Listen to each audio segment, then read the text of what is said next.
오늘 우리가 이 더운 무더운 날씨에 이렇게 서울역 앞에 모인 것은 진실에 충실하기 위해서, 진실을 바로 세우기 위해서 모였다고 생각을 하고 있습니다.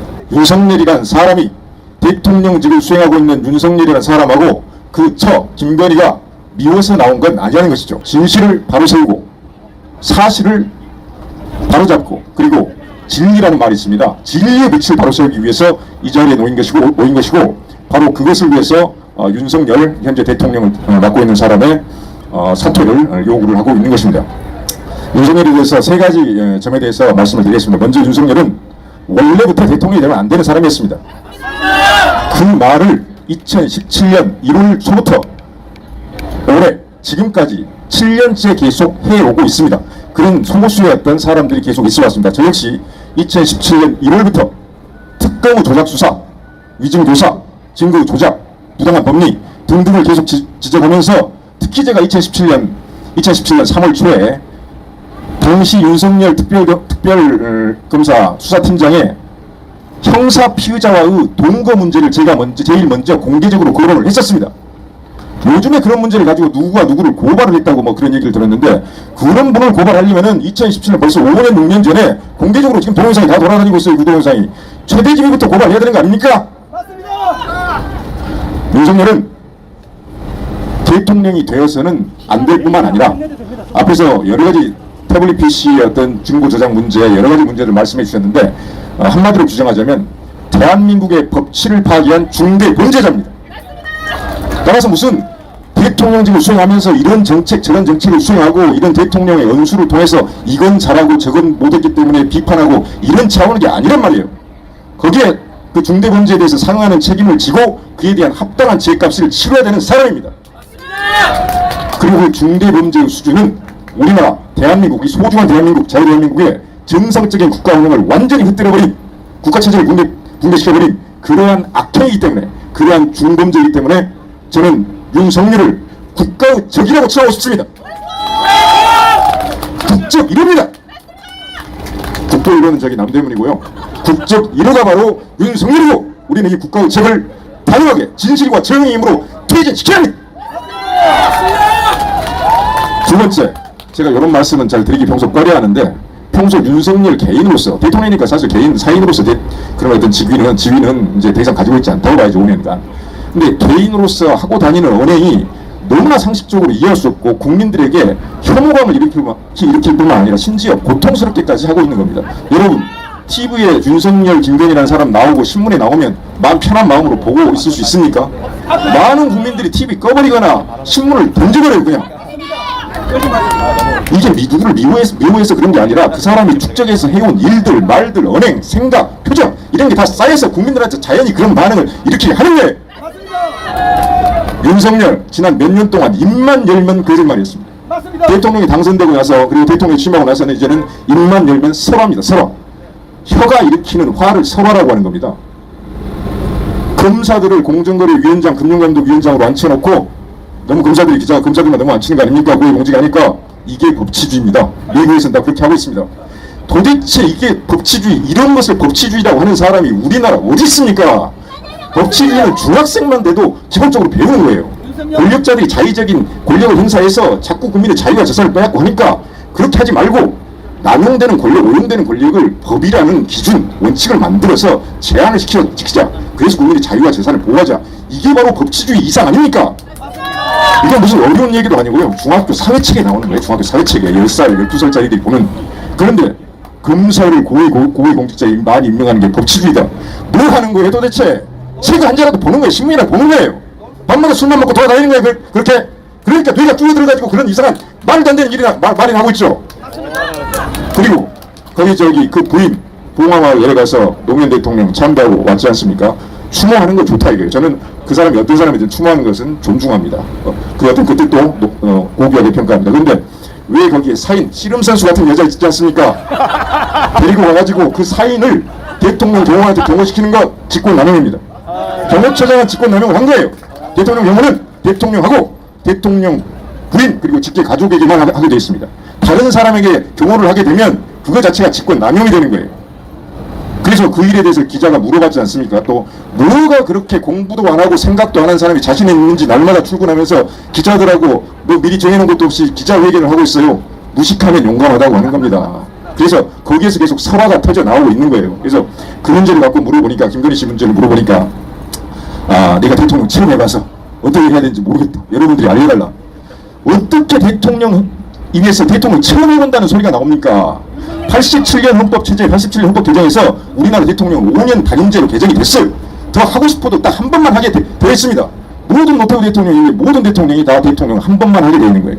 그러면 거기에서 그 대통령 선거에 나오는 사람은, 나는 당연히 대통령 안 해보는 것은 다 이미 우리가 서로 전제하고 있는 사실이고, 이런저런 준비를 해왔기 때문에 이런저런 어떤 비전을 가지고 이런저런 정책을 가지고 대통령을 한번 제대로 해보겠습니다 해서 표를 얻은 거 아닙니까?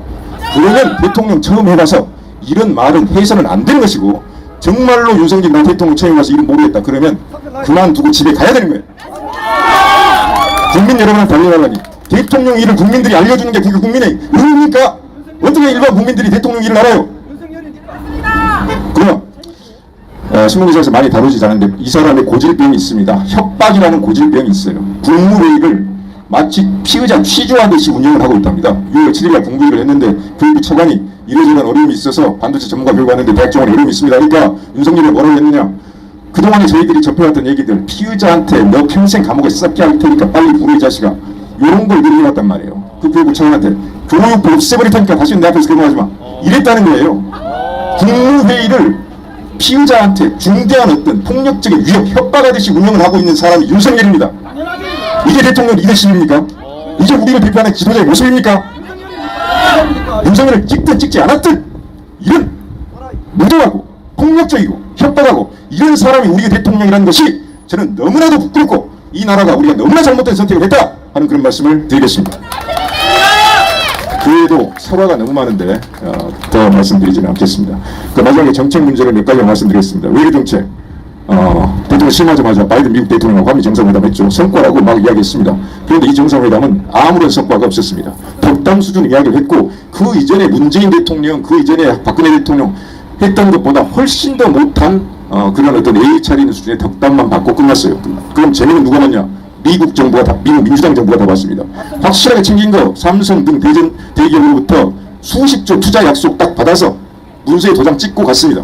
그래서 바이든 대통령이 온 거예요. 이게 지금 뭐가 어느 신문사설, 조선일보인가 뭔가 여기 조중도 있지 않습니까? 뭐 안보와 외교가 이제 서서히 바로 잡혀가는 뭐 출발점이 되고 있다. 그게 바로 잡혀가는 출발점입니까? 역대 대통령 누구나 했고 더 못했고, 오히려 우리나라 대기업들이, 우리나라도 힘들어 죽겠는데 미국에 수십조 투자를 하고, 그 다음에 안보, 북한이 중장거리 미사일 6발 쐈어요. 막 쐈습니다. 축복 쏘듯이. 그의 대응은 어떻게 했습니까? 지대지 미사일 6발 우리도 쐈어요. 이게 안보가 정상화되는 과정입니까? 그게 무슨 의미가 있어요? 저쪽에서 6발 핵미사일을 쏴야 되니까 우리가 지대지 미사일 6발 쏜 게 그게 무슨 새로운 정부의 새로운 정책입니까? 무슨 의미가 있는 거예요? 정말로 북한 핵무기에 대한 대책을 세우려면 전술핵을 다시 가지고 오든지 핵무장을 하든지 뭔가 있어야 될 거 아닙니까? 다른 정책이. 6발 쐈다고 그게 안보가 정상화되어가는 과정이다. 정책이 없다는 얘기죠. 대응책이 없다는 얘기죠. 경제 문제는 아까 말씀하셨지만은 본인이 실토했습니다. 물가가 폭등을 하고 금리가 폭등을 하고, 그리고 환율이 폭등을 하고 주가는 폭락하고 있습니다. 지금 서민들, 일반 국민들이 이것 때문에 너무나 힘듭니다. 신용금리, 주택담보대출금리 오르고, 일반 가게를 담당하는 주부들이 매일매일 생필품 살 때 오른 물가를 체감을 하고 있습니다. 자동차 운전하는 분들 지금 기름값 어마어마하지 않습니까? 그리고 주식 투자 조금이라도 사는 분들은 어마어마하게 지금 다 빠져버렸어요. 어제 물타기할 돈도 없습니다, 이제는. 그래서 이 어떤 엄청난 정책적인 사실은 어느 정부도 사실 이 쉽게 해결책을, 효과적인 해결책을 내기가 어려운 굉장히 난쟁이 맞아요. 그러면 그 앞에 어떻게 되겠어요? 사실 물어보니까 기자들이 근본적인 방도가 없습니다.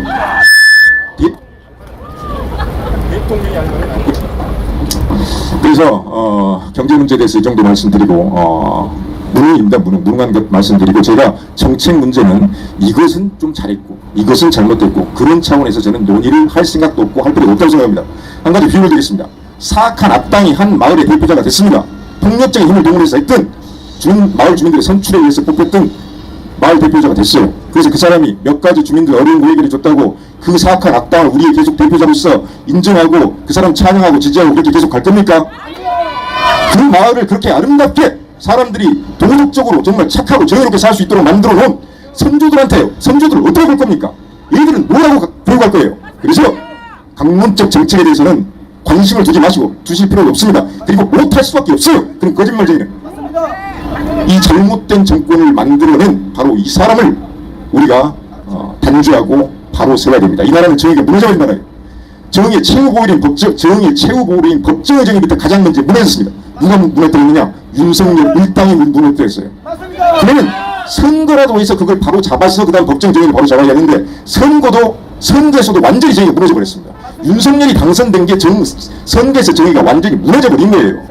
어떻게 윤석열 같은 사람이 대한민국 대통령이 될 수가 있습니까? 여러분 상식적으로. 물론 우리 과거 역사를 보면 별이 될 사람이 왕도 되고 지도자가 됩니다. 무인정권 시대 때 이의민이라는 사람 한번 생각해 보세요. 이의민. 의종우 허리를 꺾어서 왕을 직접 죽이고 왕이 책을 지은 사람도 있습니다. 하지만 그건 옛날 얘기고 지금 우리 민주사회에서 그런 어떤 선거에서 정의도 우리는 결국 때문에 법정에서 정의도 실패했고 선거에서 정의도 실패했고 어디에서 우리가 정의를 세워야 됩니까? 거리와 광장밖에 없습니다. 그래서 오늘 여기 모신 분들이 중요한 것이고 우리가 이러한 목소리들을 계속 내서 저는 오래 걸리지 않을 것이라 생각합니다. 수개월 이내에 100만 명의 국민이 광화문 광장에 모여서 윤석열의 잘못을 분명하게 꾸짖고 당신은 대통령 자리에서 내려와서 당신이 그간 동안 법치 파괴의 중대범죄에 대해서 죄값을 치르고 당신이 있어야 할 곳으로 가야 된다. 그 이야기를 해서 정권을 교체를 시키고, 교체란 말도 참 너무 좋은 말을 썼습니다. 정권을 교체를 시키고 그 다음에 선거를 통해서 정의를 바로 세우고 그 새롭게 선거를 통해서 만들어진 정의를 바탕으로 해서 최종적으로 법정에서 정의를 바로 세워서 이 대한민국을 정의로운 나라로 반드시 거듭나게 만들어야 된다는 점을 말씀을 드리겠습니다. 감사합니다.